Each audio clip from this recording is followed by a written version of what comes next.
Hello mga ka-garden! Nandito naman ako sa likod ng aming garden, flexing my ginger. Ayan, yung aking mga luya na nakatanim sa sako, net.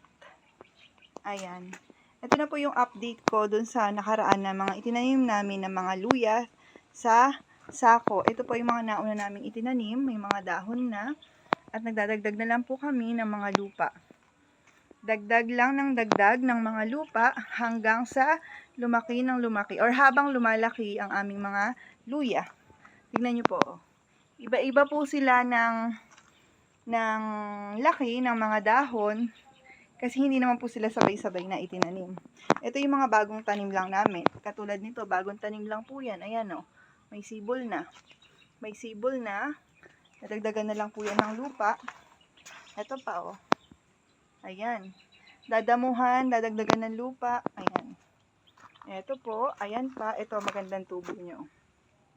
So, ayan po. Nagdagdag kami ng mga lupa. Mixing soil. Ito pa. Ayan. Ayan. Ayan po yung mga tanim namin na luya. Ayan. Medyo marami po ito sila.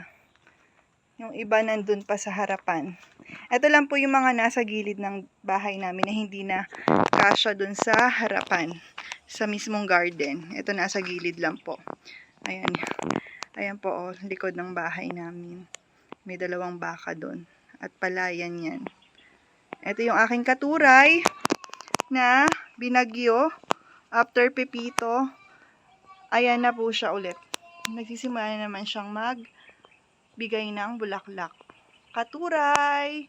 Mananawa na naman kami ulit sa katuray. Ginger! Lahat po ito sila. Pag malapit na po ang anihan, after naming anihin, lahat po ito silang luya ay available na sa aming Maylis Agri Store. After ilang buwan na ba to? 2 months na rin po siguro to, yung mga ganyan, 2 months na. So, papamaturin ko lang muna para magandang maganda at marami na talaga yung kanilang laman. After 6 months po siguro maximum. After 6 months, ng mga nauna, pwede na po kaming mag-ani. Available na po ito sila lahat sa aming Maylis Agri Store soon.